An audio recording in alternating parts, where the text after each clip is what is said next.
Hello all, అందరికీ నమస్కారం. Welcome back to my channel me Gautami talks. So మీరు కనుక నా ఛానల్ని ఫస్ట్ టైం చూస్తున్నట్లయితే ప్లీజ్ లైక్ చేయండి, షేర్ చేయండి, అలాగే సబ్స్క్రైబ్ చేసి పక్కనే ఉన్న బెల్ ఐకాన్ క్లిక్ చేస్తే నేను పెట్టే ప్రతి వీడియో మీకు నోటిఫికేషన్ ద్వారా వస్తుంది. సో ఈ video length around 5 minutes 33 seconds ఉండబోతుంది. టైం అరౌండ్ 12 అవ్వబోతుంది. 12:30కి పాప వస్తుంది కాబట్టి ఎప్పుడు నేను 12కే స్టార్ట్ చేస్తాను, ఎందుకంటే వేడివేడిగా పెట్టచ్చు అన్నట్టు. సో లంచ్ ప్రిపేర్ చేయడం నేను మొదలు పెట్టేశాను. ఆల్రెడీ రైస్ పెట్టేశాను నేను అక్కడ. సో నేను మాత్రం కర్రీ రోజు పాలకూర ఉల్లికారం రెసిపీ చేస్తున్నాను. మీరు ఎంతమందికి రెసిపీ తెలుసు అండ్ అలాగే ఎంతమంది రెసిపీస్ ట్రై చేశారో కూడా కమెంట్ చేయండి. నేను ఈ కర్రీని 2 years బ్యాక్ నుండి నేను వండడం మొదలుపెట్టాను. ఒకసారి యూట్యూబ్లో ఇలా స్క్రోల్ చేస్తుండగానే చూశాను అన్నమాట. చూడడానికి కూడా చాలా బాగా అనిపించింది, అలాగే ట్రై చేశాను. ఒకవేళ మీరు ఈ రెసిపీని ఫస్ట్ టైం చూస్తున్నట్లయితే ఒకసారి ట్రై చేయండి, చాలా బాగుంటుంది. ఇవి చాలా ఈజీగా 5 to 7 minutesలో కుక్ చేసేసుకోవచ్చు, అంత పెద్ద పని కూడా ఏమి ఉండదు. సో ప్రాసెస్ ఏంటంటే పాలకూరని మాత్రం కట్ చేసి కడగండి, కడిగేసాక ఆకులు మొత్తం తర్వాత అప్పుడు కట్ చేసుకుంటే బెటర్ అన్న ఆప్షన్ అనమాట. 2 to 3 times కడగండి, ఎందుకంటే మట్టి ఉంటుంది కాబట్టి. సో వీడియోలో చూస్తున్నట్టు చిన్న చిన్న ముక్కలుగా కట్ చేసేసుకున్నాను పాలకూర మొత్తం. ఆ తర్వాత నేను ఒక 2-3 ఉల్లిపాయలు తీసుకున్నాను అన్నమాట. దాన్ని కూడా ముక్కల కింద కట్ చేసేసుకుంటున్నాను అక్కడ.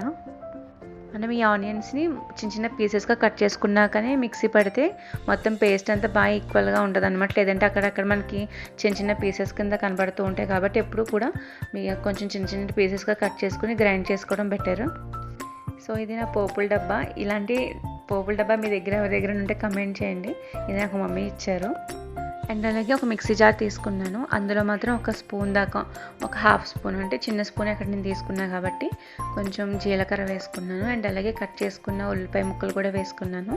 ఆ తర్వాత కొంచెం 10 నుంచి ఒక 15 వరకు వేసుకోవచ్చు. వెల్లుల్లిపాయ రెబ్బలు ఉంటాయి కదా, అటువంటివి పర్వాలేదు. మెయిన్ వెల్లుల్లి అక్కడ ఫ్లేవర్ అన్నమాట మనకి ఈ కర్రీకి.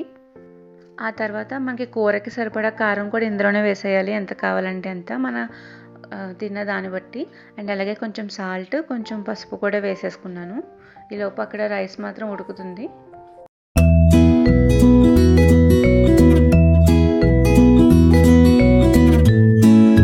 ఇంతకుముందు మనం అన్ని మిక్సర్లో వేసుకున్నాం కాబట్టి అవన్నీ కొంచెం మెత్తగానే మనం పేస్ట్ చేసుకోవాలి.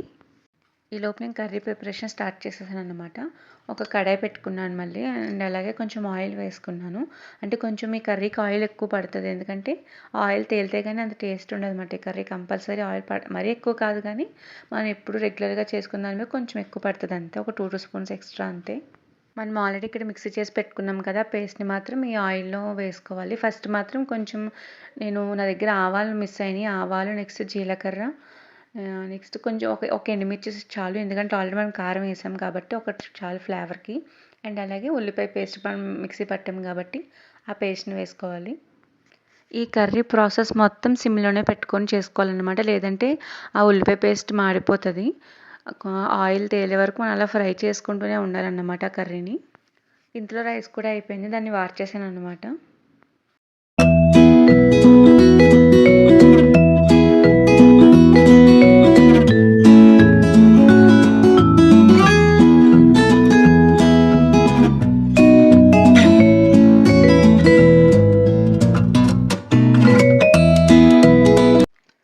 ఇందాక మూత పెట్టుకున్నాం కాబట్టి మనం మధ్య మధ్యలో ఒక 2 to 3 minutes లేదా 3 to 4 minutesకి కలుపుతూ ఉండాలన్నమాట, లేదంటే అడుగు పట్టేస్తూ ఉంటుంది. మళ్ళీ ఒక 5 minutes పోయిన తర్వాత నేను ఓపెన్ చేసి చూసారా, వాటర్ అంతా తగ్గిపోయింది. సో ఉల్లిపాయ పేస్ట్ కొంచెం బాగా వేగిందన్నమాట. మనం అంటే కలుపుతూ ఉండకపోయాం ఏంటంటే అడుగు పట్టేస్తుంది. అడుగు పట్టేయడం వల్ల మళ్ళీ కూర ఫ్లేవర్ కూడా మారిపోతూ ఉంటుంది.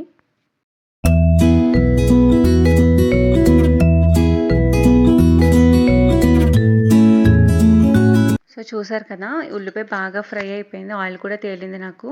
అండ్ అలాగే ఆ తర్వాత కట్ చేసుకున్న పాలకూర ఉంది కదా, అది మాత్రం వేసేసుకోవాలి. ఆకుకూరల కోసం తెలుసు కదా, మనం ఎంత వేసినా కూడా అది కొంచెం అయిపోతుంది మగ్గిన తర్వాత. మూత పెట్టుకుని ఒక 5 minutes మగ్గించాక ఒకసారి మీరు సాల్ట్ కూడా చెక్ చేసుకోండి ఈ టైంలోనే. అలా మూత పెట్టుకుని అలా కుక్ చేస్తూ ఉంటే నూనె తేలే వరకు బాగా ఫ్రై చేసుకోవాలి, అప్పుడు కర్రీ అయిపోతుంది అనమాట. అంతే అండి, చాలా ఈజీ రెసిపీ, ఒకసారి ట్రై చేయండి. ఇంతలో పాప కూడా వచ్చేసింది.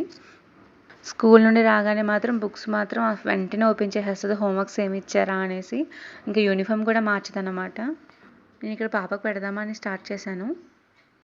ఈ కర్రీ రైస్లోకి చపాతీలోకి చాలా బాగుంటుంది, ఒకసారి ట్రై చేయండి. సో వీడియో ఇక్కడితో ఎండ్ చేస్తున్నాను. ప్లీజ్ నచ్చితే మాత్రం లైక్ చేయండి, కమెంట్ చేయండి, అలాగే సబ్స్క్రైబ్ చేసి పక్కన ఉన్న బెల్ ఐకాన్ మాత్రం క్లిక్ చేయడం మర్చిపోకండి. Thank you.